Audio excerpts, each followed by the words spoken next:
Good evening. I would like to welcome everyone to tonight's college student panel session. This evening's panelists include students from 5 colleges: Boston College, Cornell University, Dartmouth College, I'm doing this in alphabetical order, Vanderbilt, and Villanova. And I want to just first thank my panelists. These are really exceptional students who have been very generous with their time here, and I think that you will really enjoy listening to the insights that they will share about their own college search process and their college experiences. So I am going to introduce the panelists in a moment. Before I do so, I want to let everyone know that this session is being recorded and all the participants are muted. If you have a question that you would like to pose to one or all the panelists, you'll see the Q&A box down at the bottom. So feel free to put a question in there and I will do my best to leave time to get to any questions that I see pop up. All right, well, let me start by introducing, I'm going to do the colleges in alphabetical order, and that means I'm going to start with Thomas Tartaglia, and he is a rising senior, correct, at Boston College. So share with us your major and the things that you're involved with on and off campus. Great, thanks, Jane. Hey, how are you guys doing? I am Thomas. I am a physics major. I used to be a tour guide at BC as well. I did that for about a year and a half. Then I decided to do some research in the physics labs, and I've been doing that for the past year and a half as well. I am a part of some other clubs on a lesser basis, but I spend my time going to Boston usually during the week and hang out with friends on the weekend. Great, thank you. Ellie Gorell is a rising junior at Cornell University. Ellie, also tell us which school you're in at Cornell when you talk about your major and the activities you're involved in. Okay, hi, I'm Ellie. I am an information science major in CALS and Which on is the College of Agriculture and Life Science. Okay, thank you. And I'm an orientation supervisor for when new students come. I'm involved in Cornell Traditions Fellowship, Greek Life, and then a few other lesser clubs that I attend sometimes. Okay, thank you. Next panelist I'll introduce is Jack Tartaglia, who is Thomas's brother. He is going into his sophomore year at Dartmouth College. Take it away, Jack. Thank you, Jane. Hi, everyone. I'm Jack. Obviously, my freshman year was cut short, so my involvement was somewhat limited, but I did a lot of involvement with club sports and other intramural sports. Did some work with the econ department because I'm thinking about maybe being an econ major. But I'm undecided so far, but I try to get involved with the department of my interest. So that's what I have to say about that. Thank you. I'm going to go to you next, Ben. Ben Pace is going into his senior year at Vanderbilt. Can you hear me, Ben? I think we have it. All right, I'm going to go to Jackie next, and hopefully we'll get Ben able to. Ben, can you hear? Okay, apparently not. Jackie, and you're on mute, just so you know. Let me introduce her. Jackie Kalidas is a rising junior at Villanova. Hi, I'm Jackie. I am a finance major, math minor at the Villanova School of Business. And one of the activities that's very important to me on campus is I'm involved in a cappella, as well as the Women in Business Society and some other clubs as well. Okay, great, thank you. Ben, do we have you? Because I'm gonna have to keep going, but let's, hopefully you will be able to get your computer to connect. My first question, I wanna start by looking back. I wanna start, you all went through this process. You know that many of the students who are juniors today do not have the opportunity. Hello? You guys hear me? Yay! Oh my God, I'm so sorry. That was so frustrating. We're so glad to have you. Cool.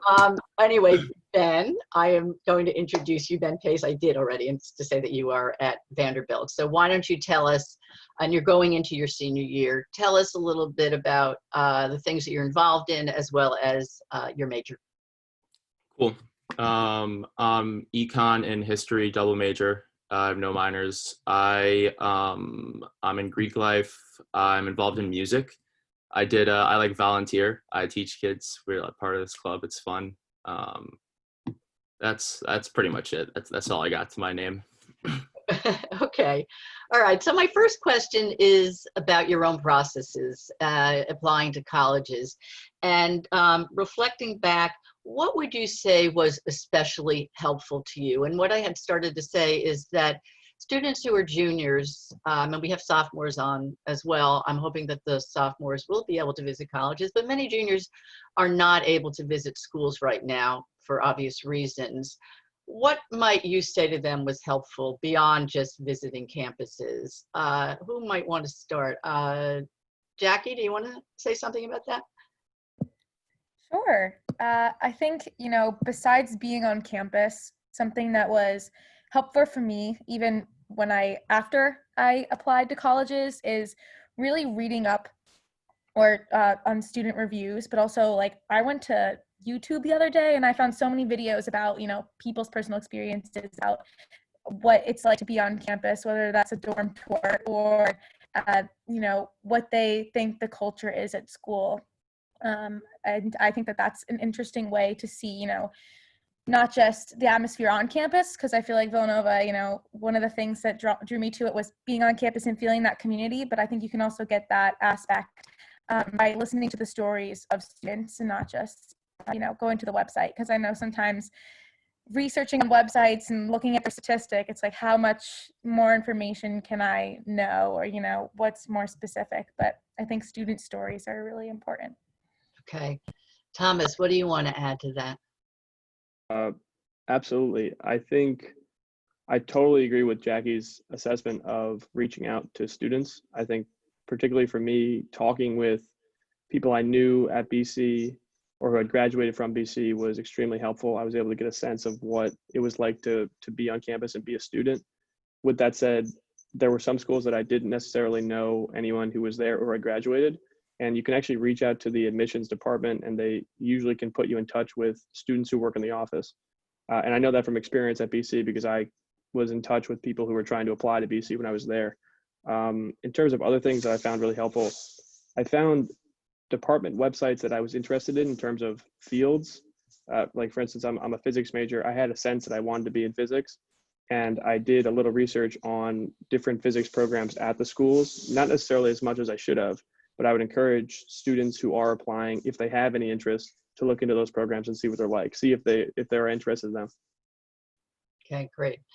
Anybody else want to address this about their own search?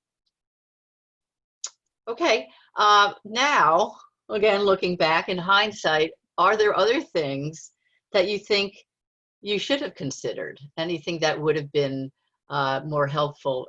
Thomas, actually, I do recall you saying that even though you did do research, you feel like you might have been able to do more. So maybe you want to just address that. Yeah, absolutely.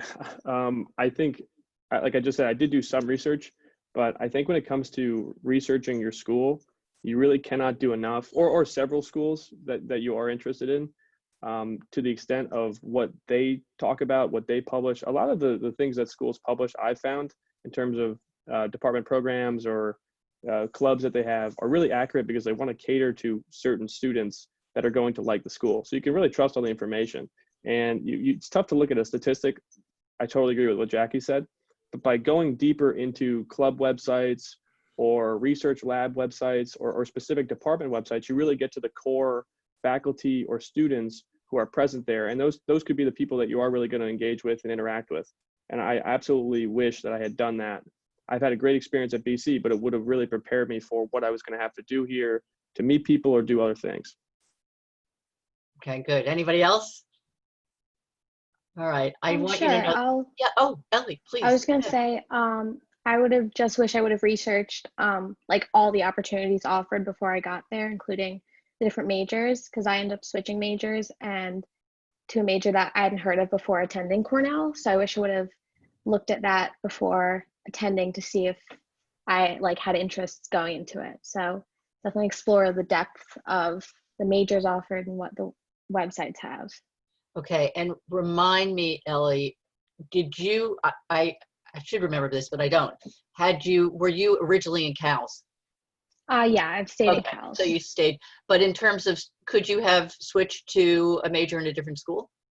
Yep, it would have been a little more of a process. Mine was pretty easy switching majors, but it's totally doable. Okay. I want to now, I'm going to ask this question of Jackie, and I promise I will get to the others as well. Jackie, you learned what disappointment feels like. A few months into the process, you did not get into your first choice school. And I know that you are very happy at Villanova.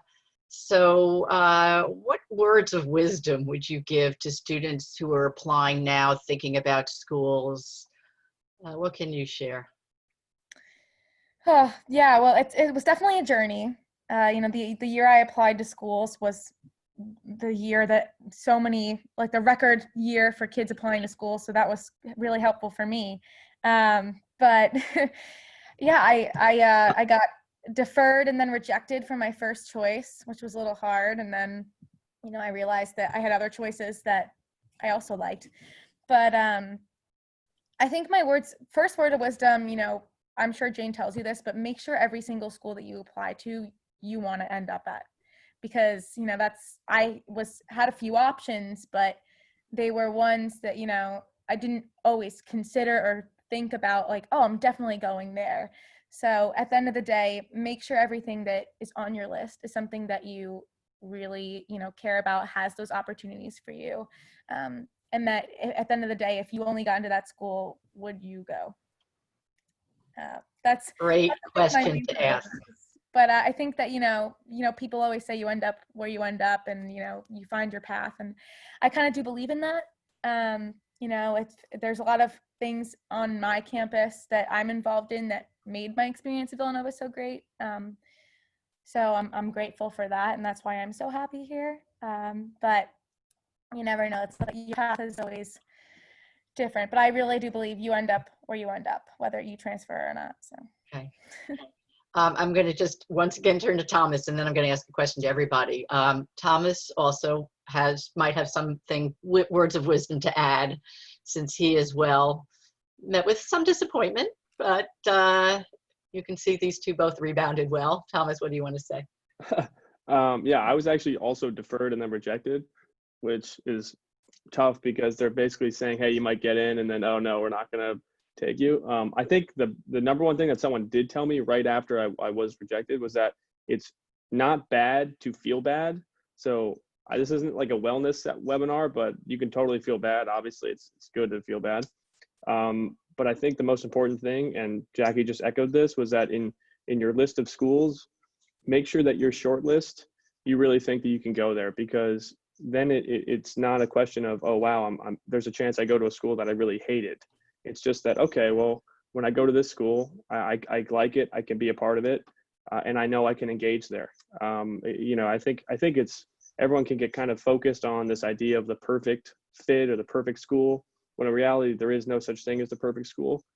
Just know and have the confidence that once you get into the school, there are so many opportunities and places to engage with, people to talk with, conversations to have, departments to be involved with. Really, it's endless when you get there at any school. And I really believe that. I only go to one.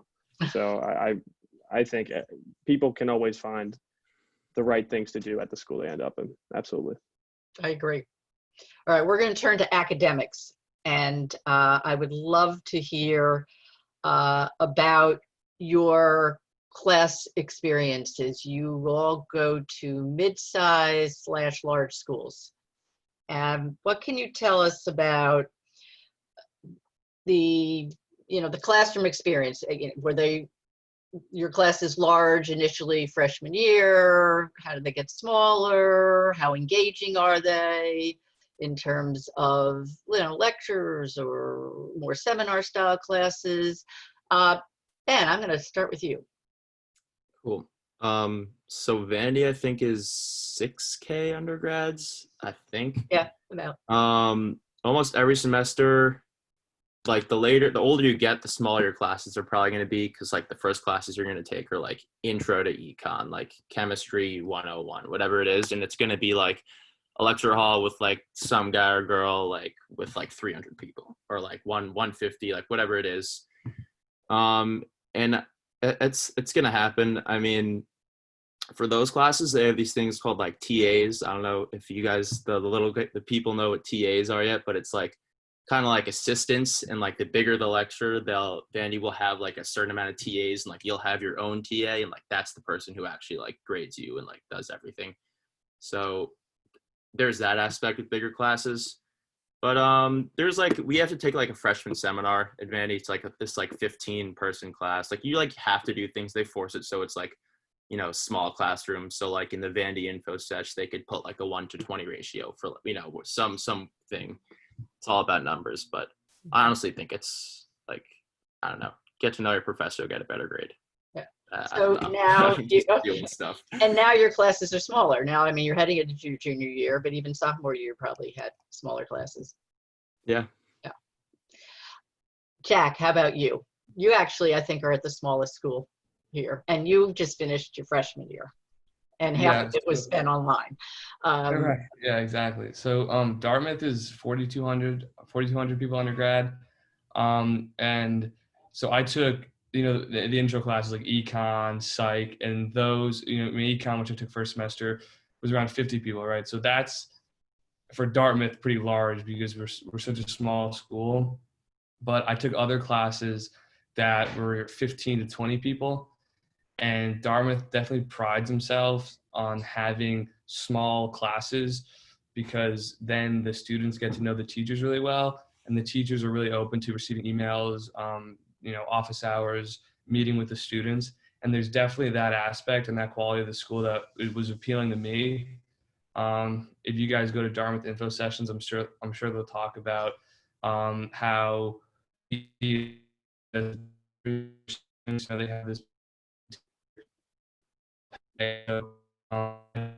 Losing your Wi-Fi here. Now, can Yeah. you hear me? Now I hear you. I was going to say though, if it starts to go again, you're going to go into the other. Well, you look like you two are sitting in the same. All right, I'll hop on. Yeah, I'll You hop might on another hop one. on, Thomas. So anyway, all the classes are pretty small, and the largest ones you'll get will be freshman year. But beyond that, it's really maybe 30 person most, and then down from there. Yeah. Okay. Ellie, you go to the largest school here. So definitely have to say, some of the classes, especially freshman year, are very large, a few hundred people, which I found sort of a little more difficult, a little frustrating. But most of these classes have like discussion groups that break you into groups of 20 students. And there's definitely a lot of office hours, which allow you to get to know the professor better. So I think one thing I would take from this is definitely take advantage of those opportunities, the discussions, because the large classes with a few hundred students are a little more difficult. But I did have 1 or 2 small classes freshman year, and this year again, just like 1 or 2 small classes with 15 to maybe 20 people. Okay, and then next year as a junior, with more classes in your major, probably they'll be even smaller. Yeah, and this year I ended up taking more freshman geared classes since I changed majors, so I'm sure they'll get smaller. Okay. Jackie, tell us about your class experience. And also, and all of you come from small high schools, and Jackie, your high school classes were probably truly a fraction. You had very small classes. Yeah, I was in a graduating class of 71 students, so I'm used to a little smaller, intimate classes. But at Villanova, they can vary. I think it depends what school you're in. If you do have a lecture of 50 plus students, it's either a night class or most likely nursing, or a few science classes. But I'd say the normal size class is probably on the small side 10 to 15, and on the larger side 30 to 35. I definitely think that it does get a little bit smaller as you progress, sophomore, junior, senior. but it's more the same amount, the same types of people, the same actual people in your class because you're taking classes of your major. In your classes, so you really get to know a lot of type of people. I'm already seeing familiar faces in my class next semester. But I think it varies between what you're studying, but not a lot of the classes are necessarily large lecture sizes. Oh, that's good to know. And Thomas, last but not least. So I would say BC has a core curriculum is what they call it. So they require students to take 15 classes across a set range of disciplines. The classes differ every year, but that effectively forces students to have small classes from the outset. So generally students will take a philosophy or theology or some sort of humanities course in their freshman and sophomore year, which will be a discussion-based class with between 15 and 25 people. So basically every BC student, no matter what age, is in some type of a small class, but it's the same thing as what the other people said. Our intro classes can be quite large depending upon your major. Econ, I know, is the largest. That's about a lecture hall of 300 people. Okay.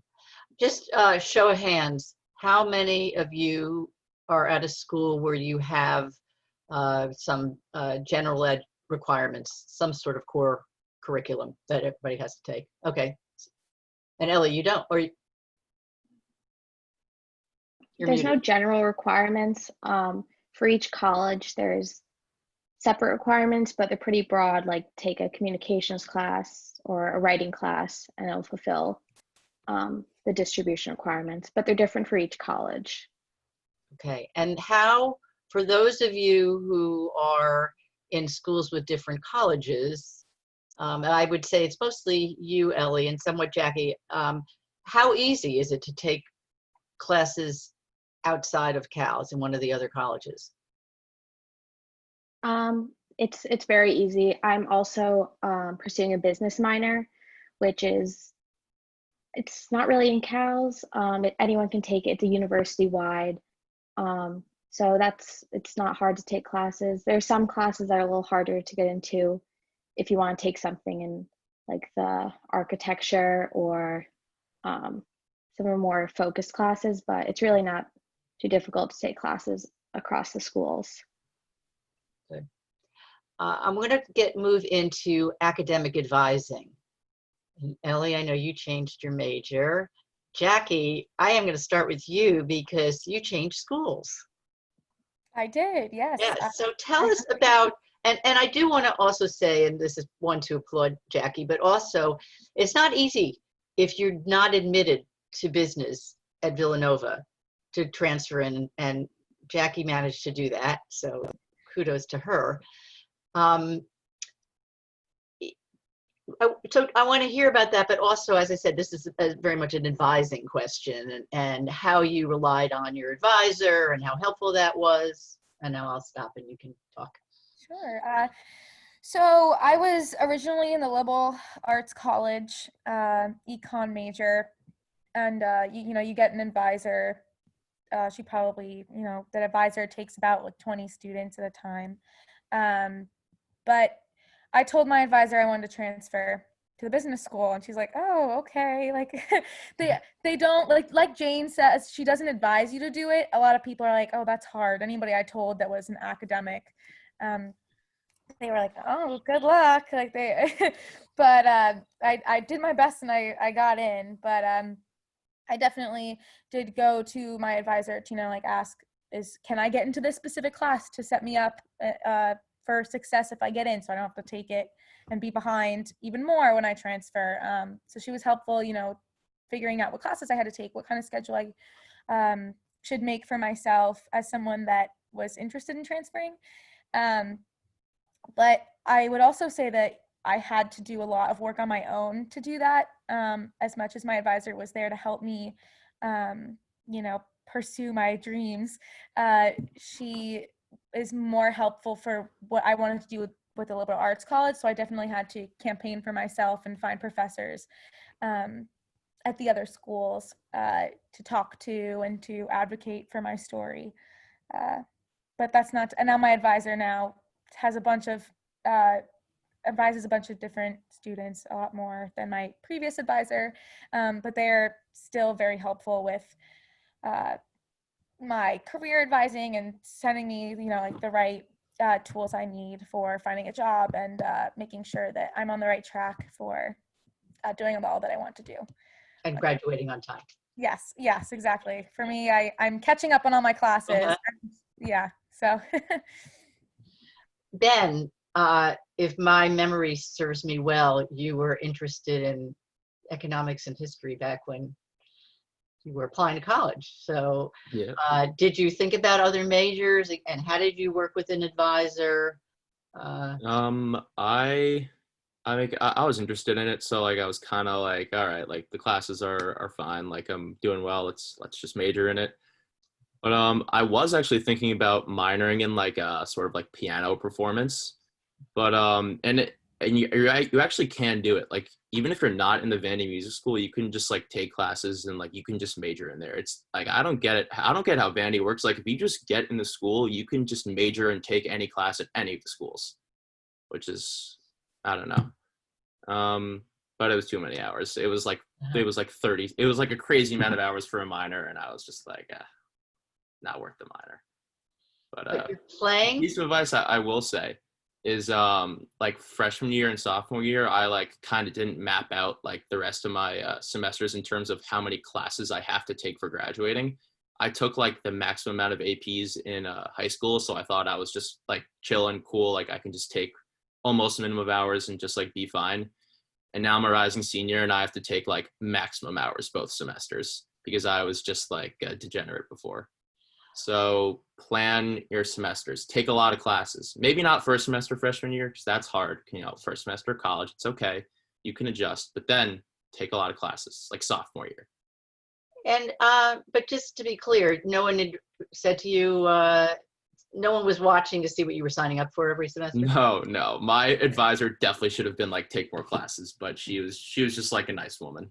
I was like, okay, so I think that's probably a good rule of thumb for all students is yeah, it's great when you have good advising, but be in charge of your own. Yeah, your advisor is not going to do everything for you. Your advisor is going to do like nothing for you. You're an adult now, you got to figure it out. Okay. Ellie, I'll go to you next because you made because I remember we were talking biology back 3 years ago. Mm-hmm. Tell me about the change in advising. Well, I really love Cornell and I love my new major, but I definitely have to say a weakness, probably because it's such a large school, is the advising. In fact, I've never even gotten an email back from my old bio advisor or my new information science advisor, never even met with them. And I've tried to meet with people for my switch, and it's a little hard to get meetings with people. But if you do it all yourself, it's totally possible. It's just there's not a lot of support in deciding what classes to take, deciding how to graduate in time, what to major in. Yeah, I'd definitely say the advising is a little bit weaker at Cornell. You really just have to do it all yourself. And I do think there are schools, and I'm not saying Cornell does this by design, but especially the schools that all of you go to, they're pretty rigorous, not easy to get into. I think there's also probably some expectation that you are adults and you can and need to take charge of this, perhaps. Thomas, you came in as pretty certain about physics. I do recall your essay, and you are a physics major. But tell us a little absolutely. about, I was interested in physics coming in, and I had a pretty good idea that I was going to do it. However, I had trouble with my initial freshman advisor about the classes that I was taking, and consequently, I also had trouble with my scheduling. And now I'm actually in the same position that Ben is, trying to get back on track. I do want to add though, BC is a little different than Vanderbilt and Cornell from what I just heard, in that they require all students to meet with their advisor during course registration period. And they actually really force it because you have to go to your advisor to get your security code to register for classes. So you do have to sit down with them and explain a plan, and they won't give the code to you if they're satisfied, until they're satisfied. And I found that to be a big help in that you can meet, particularly with my major advisor. Once I got through my freshman advisor, and now I sit with my major advisor, and we really plan out what's interesting in physics that I want to pursue class-wise. And it's been a very big help at BC. Wow, that's good to hear. All right, Jack, you just, now we're moving into sophomore year. So how has advising been? You said that you are sounds like you're pretty certain you're going to pursue economics. Have you been meeting with your advisor? Did they do something similar to BC? So I did meet with my advisor. She was super helpful, gave me a lot of guidance on classes I should take and kind of how I should approach the next year and even looking forward. And again, I think because Dartmouth is such a small school, from my experience and from the experiences of other kids I've talked to, you can really develop a genuine relationship with your advisor, and they really will take the time to help you. I remember emailing my advisor, and she responded to me like an hour later. So that was super nice. And there's definitely a lot of guidance, but again, as Ben mentioned before, you definitely have to take things in kind of under your control, because there are a lot of students that have to advise. And I would recommend that when you guys do get into college, wherever you go, when you go meet with your advisor, definitely have a plan mapped out. Don't go in just with nothing and expect them to do it for you, because that is a good responsible way of going to attack that sort of situation. It also reflects well upon you. And I tried to do that, and I kind of missed the mark a little bit, but either way, she was very helpful and it worked out. So yeah. Okay, good. Who's taken advantage of career services? I have. Okay, They're a little more helpful than the advising, which sort of led me to switch my majors. But again, it's a little hard to get meetings with people, probably because of how big the school is. A little hard to get support in career advising too. Do you have separate career advisors in CALS? Yeah, there's a whole department for career advising in each college. So that's why it's probably a little easier to get help, but it's still not great. Okay. And again, it's, you want to get an internship, you have to. Yeah, you really just have to do it yourself. And there are plenty of opportunities. You just have to find them yourself and it'll come. Ben, you were mentioned, or you raised your hand and said, yes, career advising. Yeah, I mean, I've been there a lot. I've been there, I don't think I went there until sophomore year, but junior there, I was there a lot more. It's good. Like they'll help with your resume. They'll like help you like work out a plan, like devote this amount of time like to this, which is good. Like and everyone has their own like career coach who'll like reach out to you. Like, yeah, career's a lot better than academic advising. Definitely advantage. That's interesting. But yeah, the career center though is also, it's very very Nashville oriented, like the opportunities that they're focused on, which like me, I'm from New York. I want to work in New York. So for the actual internship search, that was more independent. But like if you want to work in Nashville, they'll hold your hand the whole way. Like. So you could get a music gig. Yeah, definitely. Yeah, some of my friends did have it, and they're gonna like go in the music business in Nashville. Have fun, guys. Ben is a very talented pianist, so I was disappointed he wasn't majoring in music. Who else has been into career service? Thomas. Yeah, I think I haven't necessarily done a lot personally, but I know that I've gone to the general fairs and have been a part of some of the general curies that BC Career Services offers. And it offers the ability of students to walk in all the time, any week of the year, and engage with a career counselor or a resume builder with appointments and et cetera, to really craft however you want to look to employers and whatever path you're following. or if you want to go to grad school, for instance, which I am, beginning to start that search, BC Career Services has lots of links and resources to help me kind of find my path and think about how I want to go through the process. The one thing I would say is that you do need to have the initiative to say, okay, let me go use this. I'll go to the career fairs, or I'll engage with a counselor. You do need to have that first impetus. Okay. Jackie, now that you're in business, I'm guessing there is a separate business career services at Villanova. The Career Center, I mean, they have particular people for, financial services or, certain majors that you might have within the business school, but it's still the same center. You still go to the same place. I definitely think that the business school sets you up to go to the Career Center more often.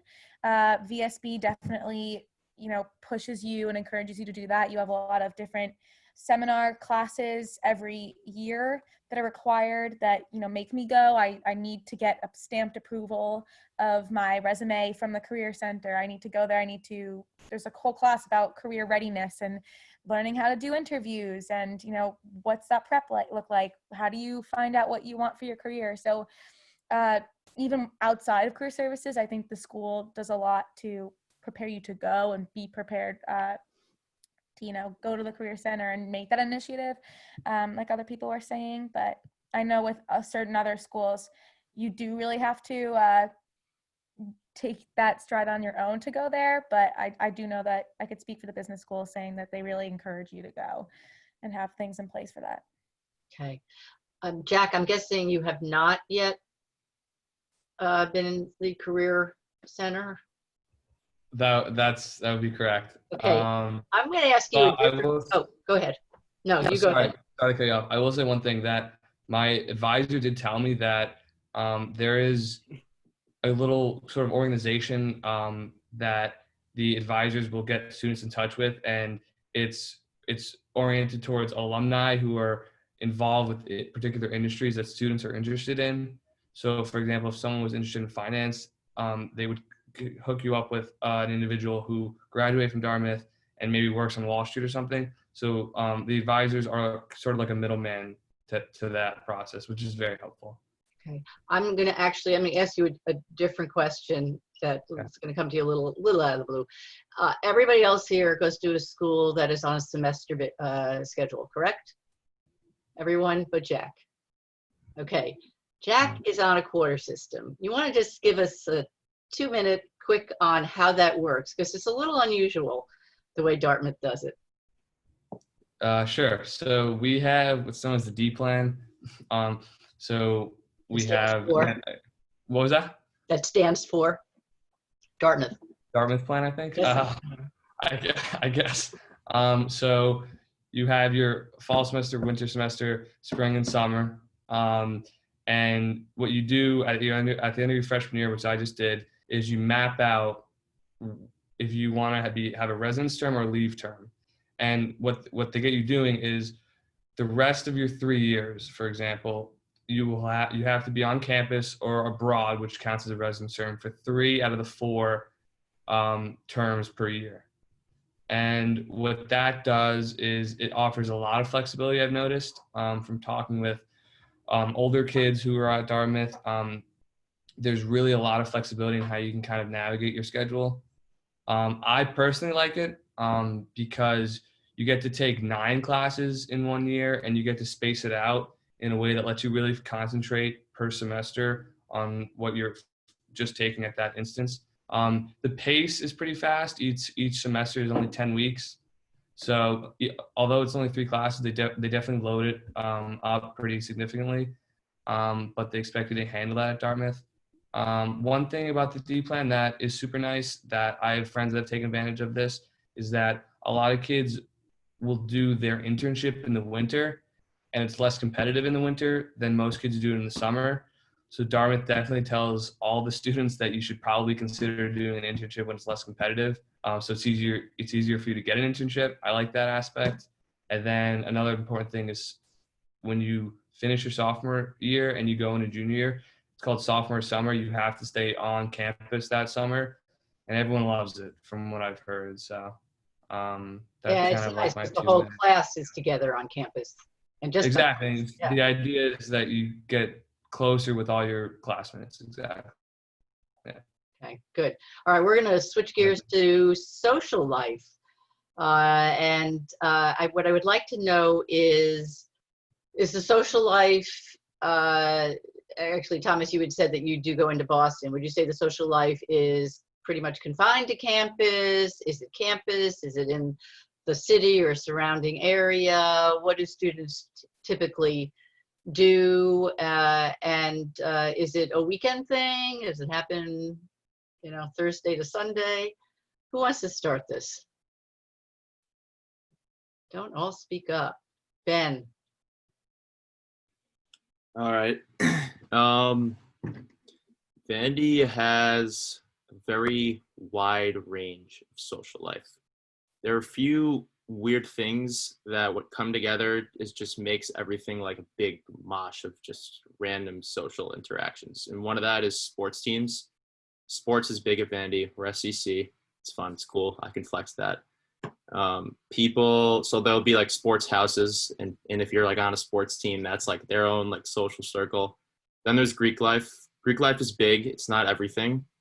I know a lot of kids who like either overlap or do neither, and events are pretty open because in the end, most people end up just going out to Nashville at the end of the night. So it's usually like I don't know if this is appropriate. It's like pre-games first, and then like the whole social scene goes out to the city, which is really cool and inclusive. And Nashville's awesome. So there's a lot you can do. And clubs too. Clubs have their own things too. You'll find your place. Okay. Don't be worried. Yeah, and you touched on Greek, and just tell us quickly what was your? Because I think initially you weren't going to join. Like I knew coming into Vandy that Greek life was not a necessity. It's something that's really prevalent and dominant, but it's something that you don't have to be a part of and still be part of all the fun. Eventually just like I had like friends that ended up joining fraternities, and I just like kind of went with them, and I'm in ZBT now. So yeah, I mean, it's like, is it worth it to join a fraternity? Yeah, of course. If you have the money, you want to pay dues, it's great. It's free parties, it's free friends. Well, not free. Once I was going to say, not when you but pay. yeah, it's when you come down to it, you are just paying for friends and parties. But like, that's what college is all about. Am I right? Well, you notice I started with the academics, so. Yes. And I know you're all at academically rigorous schools. So, Ellie, did you know? Well, you tell us a little about the social scene and Ithaca. It's college town, and whether you knew going in you would probably join a sorority. I did not know going in. That might be because Cornell, you can rush Greek life at the beginning of your spring semester, so it's not right when you go in, which is really nice. Everyone has an opportunity then to decide what's best for them. I decided to just because a lot of my friends were, and ended up joining a sorority. It's been really nice, but I'd say it's definitely not everything. It's a pretty small percentage. I think it's maybe 30%. Then there's tons of other groups on campus that also have a similar type feel. There's tons of like athletic groups, even though they're not big, bunch of clubs that have similar feel. I would say that at Cornell sophomore year, I lived in my sorority house, and I think most people sophomore year live in the Greek housing, which is off campus. But I would say like joining has been good, but it's not a necessity or everything. Okay, and Cornell is a pretty active on-campus social scene. You don't find kids hang out in Ithaca? No, not really. Thomas, you are the only person on this panel who goes to a school that doesn't have Greek life. Yeah, that's right. So BC does not have Greek life. I can't speak to if it loses something from it because I've never had it, but I can tell you that there's a vibrant social life on campus and dorms, dorm parties. There's off-campus houses that are about 500 yards from campus that throw parties. There's lots of streets where students will rent houses. Boston is really cool to go into once you get older and kind of have a sense of Chestnut Hill. And once that becomes a little too comfortable, you can go in and kind of start doing new things. I've gone to Red Sox games, hockey games. Cambridge is great. I think the one very cool thing about being in Boston is that I think the number is there's 240,000 college kids just in the city. And I've been to parties with kids from Emerson, BU, Tufts, and Harvard. So you really are meeting a bunch of college kids at different parties that you go to, or if you go to those parties. And it could be a really cool experience. I also will say that at BC, I think there's a stereotype question, but it kind of fits in here, that there's some idea that you need to drink a lot of hard liquor or something. I don't know how it comes about, but apparently that is one that people have told me. That's not the case at all. There's lots of stuff to do that if you don't necessarily want to drink or party, that you can have a great time doing it as well. Okay, good. Jack, you only had pretty much a semester or quarter, I guess, Right. quarter plus to get a sense for the social life. What might you say about Dartmouth? Dartmouth has a pretty active Greek presence. Dartmouth is fairly Greek oriented, just because we're in the middle of nowhere. So kids don't really go into Hanover because it's really just one street. There's really not much to do. So I think the numbers, I think it's split. I think 50% of kids are in Greek life. That I'm interested in Greek life, and Dartmouth doesn't let you rush freshman year. You can only rush sophomore year. So I'm gonna rush a frat. And I'm a fan of that scene. So, I decided to partake in all the Greek oriented activities. If you don't, that's fine. There are other clubs and other groups that kind of do their own thing. A lot of the dorms are actually really nice. Some of them were recently renovated, and a lot of people hang out in some of the dorms, like the common areas. But yeah, I think it's definitely Greek oriented in the sense that if you don't do that, there's not like a massive party going on anywhere else. Some kids go into Boston for a weekend, but that's kind of a hike. But yeah, it's kind of whatever you want to do. Okay. And speaking of hike, you are in a beautiful part of New England. Yes. And I know that Dartmouth has a pretty active outdoors. Yes. Yeah. Exactly. The Dartmouth Outing Club. It's very old. It's a great outing club. I did not take advantage of it in my 6 months at school, but I know kids who have taken advantage of it. And again, it's beautiful. The way it works is you have this trip you go on before you actually get to Dartmouth, end of August, early September. And it's hiking, kayaking, fishing, whatever you sign up for. And it's in the woods and the mountains of that area. And it's amazing. The scenery is spectacular. I want to take advantage of it. I would definitely recommend doing that if anyone goes to Dartmouth, ends up going to Dartmouth. But yeah, a lot of the people I know, they do weekend stuff there. I've heard it's really big in the spring. Unfortunately, I didn't get to experience that, but I think a lot of people take advantage of it in the spring because it's supposed to be magnificent up there. Yeah. Winter, not so much. It's freezing and Skiing. It's dark at 4. So you could ski. There's a mountain. A lot of people went skiing. Yes, that is true. There's skiing. It's a nice mountain. Yeah. Okay, Jackie, tell us about the social life at Villanova. You're muted. Got it. Yes, it's definitely not just a weekend thing. I feel like the majority of people go out Thursday to Sunday, but I've experienced a Tuesday night, but I know friends that go out a lot. I think a lot is what you make it. There is Greek life on campus. It's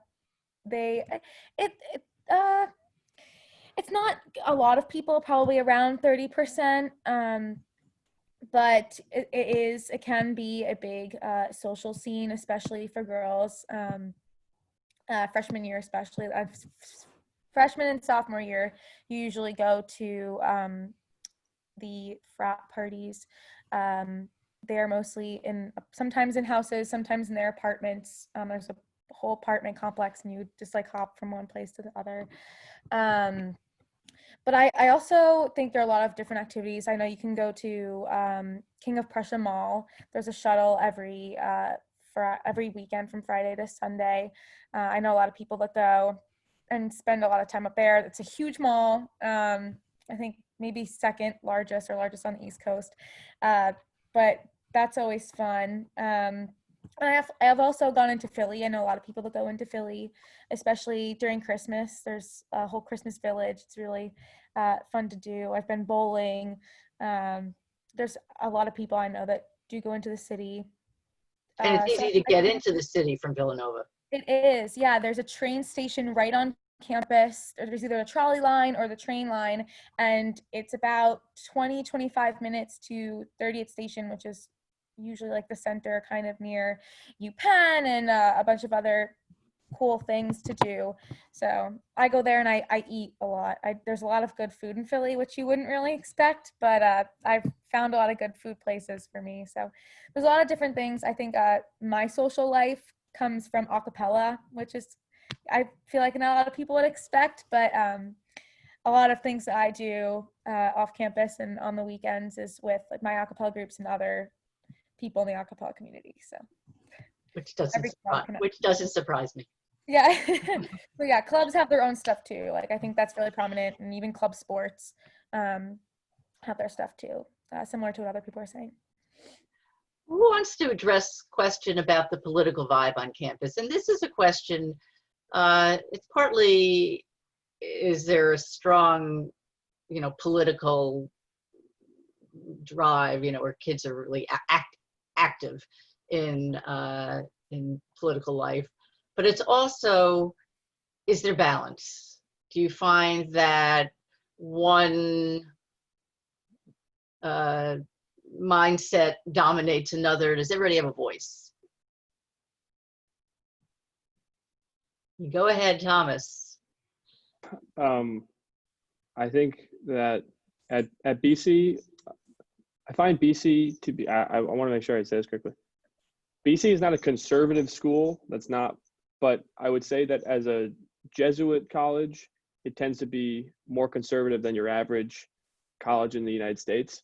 However, that doesn't mean that the majority of students are conservative at all. I actually find that it's quite split down the middle. And I don't necessarily think that one side is suppressed at all. But that being said, I find most people have political conversations with their close friends that they've known since freshman year, and they only start having them once they get maybe to sophomore or junior year. But I would say that it's more towards the conservative side. But there's lots of political discussions, and our political science department is a very good program at BC. So there's a lot of speakers that come in from both sides, and people can engage which way they want to go. Okay, thanks. Ben, what about at Vanderbilt? It's similar. You get you get the full end of the spectrum, since there's a ton of Southern people there and a ton of Northern people there. Yeah. Although it's not necessarily geographic, but well, no, yeah. I mean, it's similar. I feel like we're all, if you want to be involved in politics, you can be. Like, the discussion's there. Like, if you don't want to be, like, I'm not like the biggest politics guy, so I don't, I don't really know. Just next. Jackie, what can you tell us about Villanova? Political vibe. I definitely think that it's mixed. I know people from so many different places on the spectrum. I wouldn't say it's either one or the other. I don't think there's much of a debate, or a lot of people really talk about it that much. It's not something, it's very active on campus, but it can be if you want it to. I know that there are clubs for, different parties, and there are opportunities for you to be a part of student government and, talk politics and make change that way. but I think there's much more of an emphasis on like volunteering and service at Villanova and helping others. But that's more separated even from politics, even with being a Augustinian school, like with religion and politics, they don't even mix regardless of its religion affiliation. Great, thanks. Jack, what do you want to tell us about the political climate up north in Hanover? I mean, it's fairly political. I mean, if you want to engage in political debate with people, you can. I will say, well, one thing that was cool this past fall was we had a lot of the candidates come up. We had Sanders, Warren, Booker. So there's definitely an opportunity to engage with people who want to engage with you, in terms of politics. But if you don't want to, you don't have to. But there is definitely an outlet for that. And I don't think anyone's views are suppressed. I think everyone's open to hearing people's views. And again, it's I personally did not get too involved with the whole political environment, but if you can, I would say there's ample opportunity to do so. So it's really, whatever you prefer, but it goes both ways. And being a student at a New Hampshire school during a presidential primary season is not a bad place to be, right? It was cool. Primary. It was a fun spot to be, for sure. Yeah. Learned a lot. Ellie, I didn't ask you about Cornell, and then we have time for questions. I would say Cornell and like the Ithaca community tend to be pretty liberal, but it's definitely not like the politics don't dominate everything. I would say in general, that the people there seem to have more liberal opinions. But if you want to get involved in any political group, there's plenty on campus. But yeah. We have time for two quick questions. The first one is the stereotype. What is the stereotype of your school, and is it accurate? And I'll start with you, Ellie, in this one. I would say it's any stereotype you can think of is probably at Cornell. I mean, there's tons of different schools, from the engineering, which is like stereotypically very hard. All you're doing is homework. It definitely occurs. But there's also the hotel school, which brings in a different crowd. There's the architecture school. I would say there's no one stereotype of Cornell, but there's so many different types of people, so many different types of majors. It's really, there's a very broad spectrum. Okay, thank you. Thomas, you had sort of alluded to it. What would you say, generally, stereotype of, other than alcohol? I think that a stereotype of BC students can occasionally be, I don't know if snobby is the right word, but I would say snobby is what I've heard. I think it's inaccurate. I don't think that's what it is. I think when you walk on the campus of BC, it maybe can feel a little strange at first. And maybe some people can feel or look a little snobby or with the buildings and maybe what they're wearing and things like that.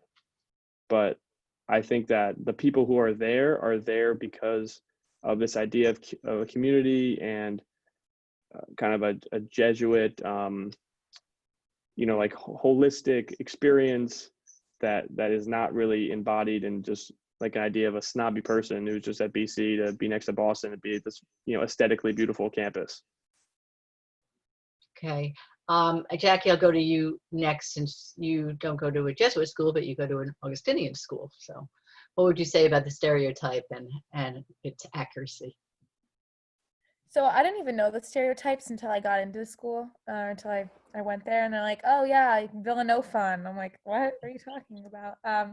So a lot of play on words with Villanova. But I would say that that's not necessarily true. I mean, if someone's looking for, like the biggest social scene, I wouldn't say Villanova's your place. I think it's definitely in the middle of like versus nothing to everything.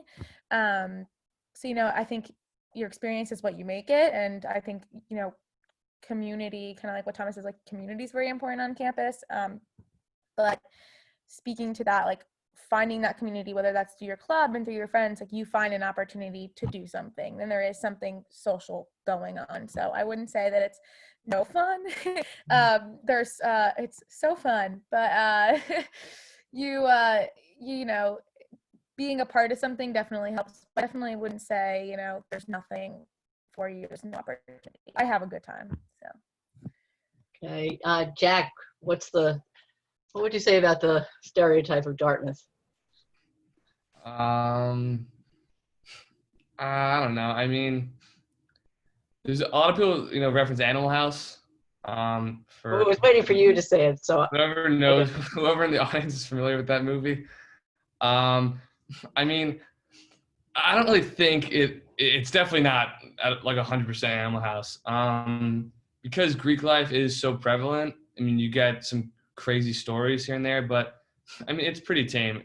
If you want to go crazy, you can. If you don't, you don't. But I don't think the stereotype of the Animal House thing fits it very well. I mean, yeah. that's good to hear. Yeah. No, yeah. That frat was actually disbanded. So if anyone the school's progressed. And Ben, stereotype, Andy.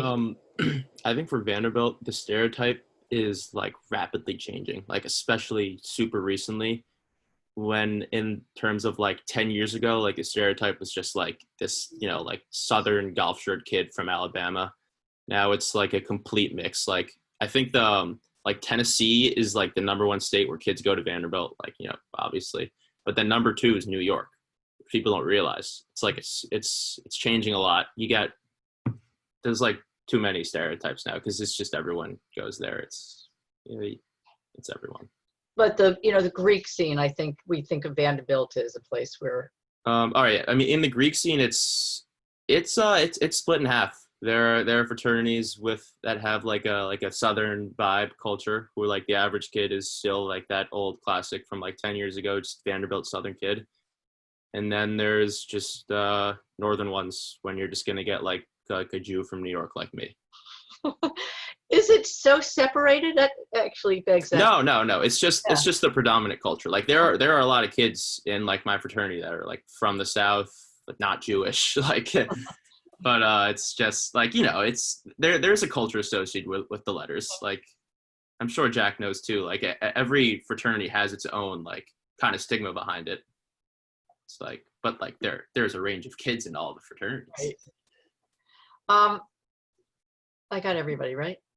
Okay, so last question is, what would you say in terms of if you were going to, think what kind of advice you would give to prospective students about who would be a good fit on your campus? I'm going to start this time. I'll start with you, Jack. So I would say Dartmouth is competitive, but also very friendly, if that makes any sense. Like everyone's trying to help everyone else. It's not really cutthroat. From my experience, if I'm struggling with a paper or my math problem, the guy next to me will help me, super, super kind. So I think what everyone at Dartmouth will tell you is it's a work hard, play hard mentality. And while everyone's trying to get, far in career, all this stuff, there's definitely a time where you put the books aside and you just go hang out with friends and have fun. So if you're motivated, but also know when it's time to close the books and just chill and have fun and hang out with friends, I would say Dartmouth is probably a solid choice for you. Okay, good. Thank you. Thomas, I'll go to you next. I think just to clarify, the question is what student would be the best fit at BC? Yeah, who'd be a good fit? Okay.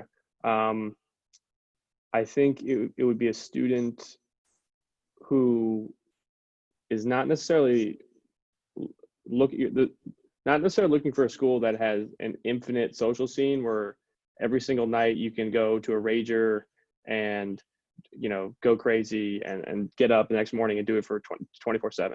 At BC, there's definitely a culture that is, okay, Sunday through Wednesday, we're going to be in the library, we're going to be doing work. kind of focusing on that side of our priorities. And then Thursday through Saturday or Sunday, we say, okay, now we can go, play hard. So it's definitely a work hard, play hard mentality, which I think students who can grapple with that and like that, I think would be great. And I think people who want to engage with the community, BC really drives home the idea of engaging with the people around you. So I think someone who can do that would do a great job at BC. Okay, thanks. Ellie. I would say, like, first and foremost, you have to be self-motivated. You have to do it yourself. I think that's one of the biggest things. It's no one's going to help you out. You have to make sure you're fighting for yourself. But if you do, there are so many opportunities at Cornell, not just academic. Cornell has, you have to take a gym class, and I took rock climbing. And if you seek out opportunities, it's great. I would definitely say, again, it's work hard, play hard. And yeah. Okay, I just want to ask you one thing, because Mm-hmm. we heard what you said earlier about advising, but in terms of community and collaborative, my sense of Cornell is that it is pretty collaborative. Yes? No? I would say 50-50. Okay. It's pretty competitive in some aspects. In some classes, you will definitely meet people who don't want to help you because you'll ruin the curve. But if you find a group of friends, it can be collaborative. And I know some professors encourage collaboration between peers, while others don't and understand the competitive nature of the classes. All right. Thank you. And Ben, why don't you go next? Who would do well? Sure. The ideal person. Well, let me preface this with academics are priority. Okay, so we're going to go into college focused on that. But honestly, like I would say, like, it's almost like a work hard, like play harder type of mentality. It's like there's no weekend, weekday, it doesn't matter. Like, you just need to be on top of your stuff, getting your work done, or else you're just going to miss what's going on at night. And there will be some nights that, like, you're just going to have to work all night. You're going to have to miss everything just because of just the difficulty of the classes that on your plate. Like, there's going to be a ton of work, but just be prepared to take no breaks if you want to have the best possible time, and never say no. Never say no. All right, Jackie gets the last word here. I would say, I would think of Villanova kind of like my friend helped me put it in the words of like a Goldilocks school. It's not too hot, too cold, it's just right. Like it's a person, that doesn't necessarily want a city school, but doesn't want a rural school, that wants, if you're looking for something that's Catholic or not Catholic, or big or small, it's in the middle for a lot of different things. And that's something I really liked about it. It checked a lot of my boxes. But I think that, something really big, like if community is really important to you, like I'm sure it is, but that's the major decision that made me choose Villanova. Like, what is the community and how will I feel on campus was my major decision factor. So I would say, if you I think that, community comes with like rallying against our basketball team that I think will win again, crossing my fingers, sadly, but that's a really big part on campus. I don't know a lot about basketball. My brother played basketball. Like, I don't go to every game, but it is something that's fun, that everyone rallies. We all go to Wells Fargo. We all do stuff together. There are a lot of different types of opportunities that really foster community, whether that's through service or basketball or even some seminar courses. But I think that's something really, obviously a lot of schools are community important, but that's something I think is really special about Villanova. Is that kind of part, and it's that just right school where it's right in the middle of a lot of different types of things. So. Well, thank you, and thank all of you. I learned a lot too. For me, it's wonderful to see you all now in school, and how you have changed and grown, and it's just wonderful also to hear your perspectives and your willingness to share them so openly. So thank you all again, and I'd like to thank the people who've attended.